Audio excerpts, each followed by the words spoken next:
तो hello guys, आज का अपना टॉपिक है मेमोरी ग्लैंड। अभी जो मेमोरी ग्लैंड जो है ये बहुत ज़्यादा इंपॉर्टेंट स्ट्रक्चर होता है आपके पेक्टोरल रीजन का। अब जो मेमोरी ग्लैंड जो है ये बोथ सेक्सेस में होता है, लेकिन ये मेल के अंदर रूडिमेंट्री होता है। और मेमोरी ग्लैंड है क्या? मेमोरी ग्लैंड एक्चुअली में आपका एक मॉडिफाइड स्वीट ग्लैंड होता है। अब ये जो है मेमोरी ग्लैंड का फर्स्ट पार्ट है, इसको अपन दो पार्ट्स में पढ़ेंगे। फर्स्ट पार्ट में अपन पूरा मेमोरी ग्लैंड का स्ट्रक्चर, इसका ब्लड सप्लाई, नर्व सप्लाई पढ़ेंगे। देन अपन इसकी सेकंड पार्ट में इसका अपन लिम्फेटिक सप्लाई पढ़ेंगे, क्योंकि वो मेमोरी ग्लैंड का लिम्फेटिक सप्लाई जो है बहुत ज़्यादा इंपॉर्टेंट है। क्योंकि जो ब्रेस्ट कैंसर जो होता है, जो कार्सिनोमा जो है, ये वन लिम्फेटिक नोड से अनादर लिम्फेटिक नोड्स में ही सेपरेट होता है। तो मेमोरी ग्लैंड की सिचुएशन क्या होती है? तो मेमोरी ग्लैंड जो है आपकी सुपरफिशियल फेशिया में लाई करता है। सबसे बाहर क्या होता है? स्किन, उसके बाद सुपरफिशियल फेशिया, उसके बाद deep fascia, then deep fascia के बाद क्या आता है? मसल। तो मेमोरी ग्लैंड जो है ये आपका सुपरफिशियल फेशिया में होता है।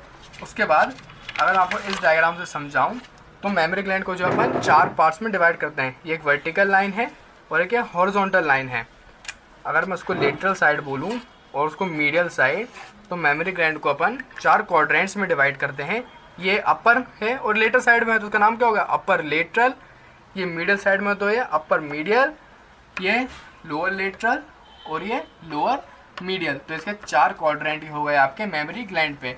अब उसमें ये जो अपर लेटरल वाला जो क्वाड्रेंट है, उसका जो अपर वाला पार्ट है ये आपका डीप फेशिया में एक्सटेंड हो जा रहा है। अगर आप देख पा रहे हो यहाँ पे फोरामेन है, जिसको अपन बोलते हैं फोरामेन ऑफ लैंगर, उससे जो है इसका अपर क्वाड्रेंट डीप फेशिया में एक्सटेंड हो रहा है। उसको अपन बोलते हैं एक्सरेल टेल ऑफ स्पेंस। और मेमोरी ग्लैंड के बीच में एक आपको कोनिकल प्रोजेक्शन दिख रहा है। अगर इस पर आप देख पा रहे हो, ये क्या है? Conical projection. इस कोनिकल प्रोजेक्शन को अपन बोल देते हैं निप्पल। और जो निप्पल का जो बेस वाला डार्क पिगमेंटेड एरिया है उसे हम बोलते हैं अरेओला। इसके अंदर जो है mainly modified sweet gland and sebaceous gland रहते हैं। देन अब अपन देखते हैं मेमोरी ग्लैंड का एक्सटेंशन, कि कहाँ से एक्सटेंड हो रहा है। तो इसको समझने के लिए इस डायग्राम पे अपन देखते हैं ये मेमोरी ग्लैंड के अपर वाले पार्ट के पीछे क्या होगा? इसके पीछे होगी सेकेंड रिब और इसके लोअर पार्ट के पीछे होगी सिक्स्थ रिब। तो मेमोरी ग्लैंड जो है vertically second to sixth rib तक एक्सटेंड करती है। देन इसके लेटरल में देखें तो यहाँ पे होगी स्टर्नम बोन और यहाँ पे है मिड एक्सिलरी लाइन और यहाँ पे है एक्जिला। अगर एक्जिला के मिड से अगर एक लाइन ड्रॉ करें तो वो होगी मिड एक्सिलरी लाइन। तो जो हॉरिजॉन्टली प्रेस जो होता है lateral to the sternum to mid axillary line तक एक्सटेंड करता है। फिर अपन देखते हैं इसके डीप रिलेशन। अब ये जो मेमोरी ग्लैंड जो है ये डीप रिलेशन कौन कौन सी मसल से होता है? तो सबसे पहले अपन ने देखा था कि मेमोरी ग्लैंड जो है वो सुपरफिशियल फेशिया में है। देन सुपरफिशियल फेशिया के बाद क्या आता है? Deep fascia. तो ब्रेस्ट जो है किस पे लाया करेगा? डीप फेशिया में। देन डीप फेशिया के बाद क्या आता है? मसल। तो तीन मसल के पार्ट जो होते हैं वो मेमोरी ग्लैंड के पीछे रिलेटेड होते हैं। एक pectoralis major muscle, then serratus interior muscle, फिर एक्सटर्नल ओब्लिक मसल। अगर इस डायग्राम से देखें तो मेमोरी ग्लैंड है, मेमोरी ग्लैंड के पीछे एक चेस्ट की मसल रहेगी। ये मसल जो है बोलेंगे पेक्टोरालिस मेजर मसल। देन इस पेक्टोरालिस मेजर मसल के इधर एक और मसल रहती है, उसको हम बोल देते हैं सेरेटस इंटीरियर मसल। और यहाँ पे नीचे वाले साइड एब्डोमेन की एक मसल है जिसको हम बोलेंगे एक्सटर्नल ओब्लिक मसल। ये जो है आपके ब्रेस्ट का डीप रिलेशन बना रही हैं। उसके अलावा ये जो पेक्टोरल फेशिया है ये आपका ब्रेस्ट से सेपरेटेड होती है लूज अरियोरल टिश्यू से, जिसको हम बोल देते हैं रेट्रो मेमोरी स्पेस। तो मैं आपको इस डायग्राम से अगर समझाऊं तो ये आपको क्या दिख रहा है? ये है पेक्टोरल फेशिया और ये है अपना मेमोरी ग्लैंड। अब पेक्टोरल फेशिया और मेमोरी ग्लैंड के बीच में यह स्पेस देख रहे हैं जिसके अंदर लूज अरियोलर टिश्यू भरा हुआ है। इसी स्पेस को हम बोल देते हैं रेट्रो मेमोरी स्पेस। और ये रेट्रो मेमोरी स्पेस के कारण ही जो ब्रेस्ट जो है फ्रीली मूवेबल होता है। देन फिर अपन देखते हैं स्ट्रक्चर ऑफ ब्रेस्ट। अब ब्रेस्ट का जो है अपन तीन स्ट्रक्चर में उसको पढ़ेंगे। एक पहले पढ़ेंगे स्किन, देन अपन इसकी पढ़ेंगे पेरेन्काइमा, फिर अपन इसका पढ़ेंगे स्ट्रोमा। तो सबसे पहले अपन ने स्किन पे पहले ही देख लिया था, एक कोनिकल प्रोजेक्शन है, उसको बोला निप्पल। और निप्पल में क्या ओपन हो रही है? निप्पल में जो ओपन हो रही है लेक्टिफेरेंट डक्ट, 15 से 20 लेक्टिफेरेंट डक्ट इसमें निप्पल में ओपन हो जाती हैं। उसके अलावा निप्पल में जो है दो स्मूथ मसल भी रहती हैं, एक लॉन्गिट्यूडनल स्मूथ मसल और एक सर्कुलर स्मूथ मसल। फिर अपन आते हैं एरियोला पे। एरियोला डार्क पिगमेंटेड एरिया है। जिसके अंदर modified sweet gland and sebaceous gland होते हैं। तो यहाँ पे यही लिखा है, एक स्किन में कोनिकल प्रोजेक्शन है जिसको अपन बोल देते हैं निप्पल, जो कि कहाँ है, फोर्थ इंटरकोस्टल स्पेस के लेवल पे है। मतलब निप्पल जो है उसके पीछे क्या है, फोर्थ इंटरकोस्टल स्पेस। फिर निप्पल में पेयर्स क्या कर रहे हैं, 15 से 20 लॉन्गिट्यूडनल लेक्टिफेरेंस डक्ट। इसके अंदर कंटेन होता है सर्कुलर एंड लॉन्गिट्यूडनल मसल और स्किन का सराउंडिंग, तो निप्पल के सराउंडिंग एरिया को अपन कहते हैं अरेओला, जो कि रिच है मॉडिफाइड सीबीएसएस ग्लैंड में, जो ड्यूरिंग प्रेगनेंसी में या राइज करती है एक ट्यूबरकल, जिसको अपन बोल देते हैं ट्यूबरकल ऑफ मॉन्टगोमेरी। अब पेरेन्काइमा जो है कंपोज होती है ट्यूबलो एल्वुलर ग्लैंड की, और ट्यूबलो एल्वुलर ग्लैंड जो है ये 15 से 20 लोब्स में रहते हैं। अगर मैं इस डायग्राम से आपको समझाऊं तो ये क्या है, ये है मेमोरी ग्लैंड के लोब्स जो कि 15 से 20 हैं। अब इस एक लोब के अंदर ये आपको दिख रहा है, ये है तुम्हारा ट्यूबलो एल्वुलर ग्लैंड। अगर इसको एनलार्ज पार्ट में यहाँ देखें तो ये आपको दिख रहा होगा, ये है ट्यूबलो एल्वुलर ग्लैंड। अभी जो ट्यूबलो एल्वुलर ग्लैंड जो है ये सबसे पहले एक डक्ट से ओपन होता है निप्पल में, उसको बोलते हैं लेक्टिफेरस डक्ट। अब जो लेक्टिफेरस डक्ट जो है निप्पल में ओपन होने से पहले इधर एक डायलेटेड एरिया बना लेता है, उसको वो बोल देते हैं लेक्टिफेरस साइनस। तो यहाँ पे यही लिखा है, जो पेरेन्काइमा है ये कंपोज है ट्यूबलो एल्वुलर ग्लैंड की, जिसके अंदर जो है 15 से 20 लोब्स रहते हैं। देन ये लोब जो है लेक्टिफेरस डक्ट में ओपन हो जाती हैं और निप्पल से खुलने से पहले नियरेस्ट टर्मिनेशन ये डायलेट हो जाती हैं टू फॉर्म लेक्टिफेरस साइनस। फिर अपन देखते हैं इसका स्ट्रोमा। अब जो मेमोरी ग्लैंड का स्ट्रोमा जो है वो पार्शली फाइब्रसस होता है, पार्शली फैटी होता है। मेन ये फैटी एरिया है। अगर मैं ये आपको देखूँ मेमोरी ग्लैंड, तो ये पेरेन्काइमा के बाहर क्या है, ये पूरा एरिया है इसका स्ट्रोमा। स्ट्रोमा में मेनली अपन को फैटी टिश्यू दिखेंगे, लेकिन इसके अंदर जो है एक फाइब्रस टिश्यू भी होता है जो कि आपका बना लेता है लिगामेंट ऑफ कूपर।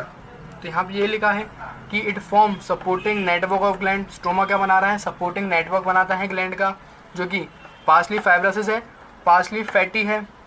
फाइब्रसस स्ट्रोमा जो है एक सेप्टा बनाता है जो कि सस्पेंसरी लिगामेंट ऑफ कूपर होता है।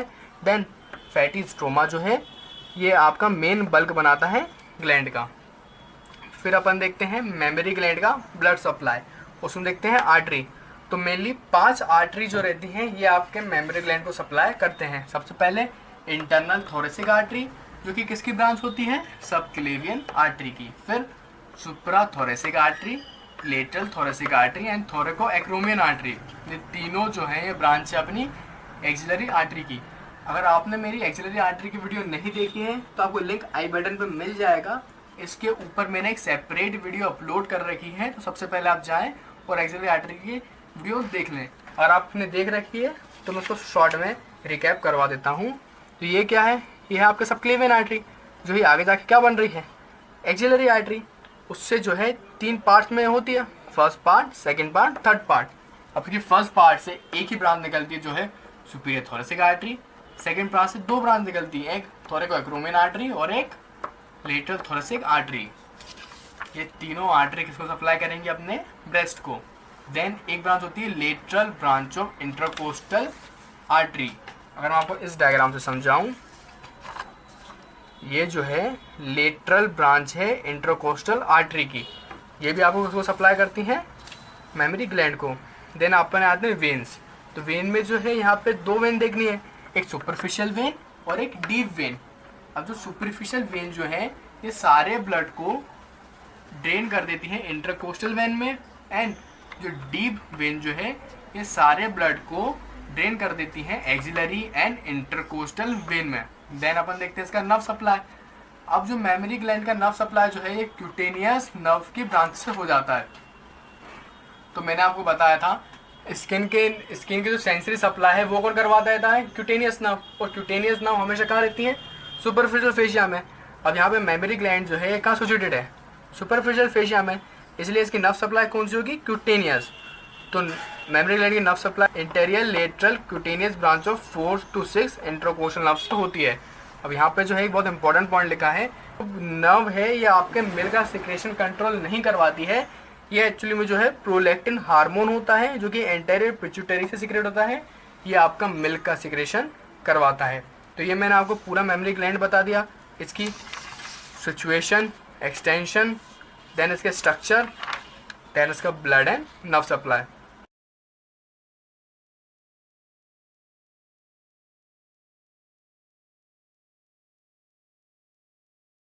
तो ये जो मेमोरी ग्लैंड है ये बहुत ज़्यादा इंपॉर्टेंट यूनिवर्सिटी क्वेश्चन है, और मेनली इस पे जो है इसका जो लिम्फेटिक ड्रेनेज होता है जो अपन सेकंड पार्ट में देखेंगे उसके ऊपर ही शॉर्ट नोट आ जाता है, लेकिन कभी कभी इसके एक लॉन्ग क्वेश्चन भी आ जाता है जिसमें वो आपको इसका सिचुएशन, इसका एक्सटेंशन और इसके स्ट्रक्चर लिखने को बोलेगा। मेरे खुद जब फर्स्ट ईयर के सेशनल एग्जाम में जो है इसका लॉन्ग क्वेश्चन आया था जिसमें मैंने पूरा लिख के आया था। तो उसको यूनिवर्सिटी में कैसे लिखना है तो अपन देखते हैं लॉन्ग में। अगर लॉन्ग में आता है तो सबसे पहले अपन इसका लिखेंगे कि वो इंट्रोडक्शन लिखना पड़ेगा कि बहुत इंपॉर्टेंट स्ट्रक्चर है, पेक्टोरल रीजन में है, दोनों सेक्स में है लेकिन मेल में रूडिमेंट्री है। देन इसका सिचुएशन लिख देना कि सुपरफिशियल फेशिया में सिचुएटेड होता है, 4 क्वाड्रेंट्स में अपन ने डिवाइड करा है। उसके बाद उसका एक्सटेंशन लिख देना पूरा, मतलब जैसा सीक्वेंस मैंने आपको बताया है उसी सीक्वेंस में लिखना है। एक्सटेंशन लिख देना vertically 2nd to 6th rib, horizontally lateral sternum to mid axillary line. Then इसके डीप रिलेशन लिख देना तीनों मसल के, pectoralis major, serratus anterior, external oblique muscle. उसके बाद ब्रेस्ट का स्ट्रक्चर लिख देना। सबसे पहले इसकी स्किन लिखना कि स्किन में क्या है, निप्पल है एंड एरियोला है। निप्पल कौन से लेवल पे है, 4th इंटरकोस्टल लेवल पे है, 4th इंटरकोस्टल स्पेस में है। 15 से 20 लेक्टिफेरल डक्ट ओपन हो रही है, लॉन्गिट्यूडनल सर्कुलर मसल कंटेन कर रहा है। तो इस तरीके के कीवर्ड्स होते हैं वो लिखा करो। उसमें लिख देना कि एरियोला में जो सेबेसियल ग्लैंड है वो मॉडिफाइड हो जाते हैं, लैक्टेशन में बना लेते हैं ट्यूबरकल ऑफ मॉन्टगोमेरी। उसके अलावा फिर लिख देना पैरेन्काइमा। पैरेन्काइमा के बारे में लिख देना ट्यूबुलर एल्वुलर ग्लैंड होता है, इसके अंदर 15 से 20 लोब्स होती हैं और ये तीनों पॉइंट्स लिख देना। फिर स्ट्रोमा लिख देना कि स्ट्रोमा में जो है पार्शली फाइब्रस है, पार्शली फैटी है और फाइब्रस पार्ट के बना रहा है सस्पेंसिव लिगामेंट ऑफ कूपर। ये जो है कीवर्ड है suspensive ligament of Cooper. Then इसकी ब्लड सप्लाई लिख देना सारी एज इट इज, 5 आर्टरी का नाम लिख देना। देन वेन है, वेन में लिख देना और फिर इसका नर्व सप्लाई लिख देना 4 to 6 इंटरकोस्टल नर्व में लिखना है। तो डायग्राम कौन सा बनाओगे तो ये वाला जो डायग्राम है दोनों डायग्राम बना देना। एक इस सेक्शन में जिसमें अपन सारे क्वाड्रेंट दिखा रहे हैं, फिर टेलोस पेंस दिखा रहे हैं, देन इसके लोब वाला डायग्राम एक बना देना। उसके बाद इसका लिम्फेटिक ड्रेनेज भी लिखना है। तो अपन अब देखते हैं सेकंड पार्ट में किसका लिम्फेटिक ड्रेनेज किस तरीके से लिखना है। तो अगर आपकी इस वीडियो से हेल्प हुई हो तो दी जौहरी यूट्यूब चैनल को लाइक करें, सब्सक्राइब करें, जितने ज़्यादा से ज़्यादा हो सके इसको शेयर करें।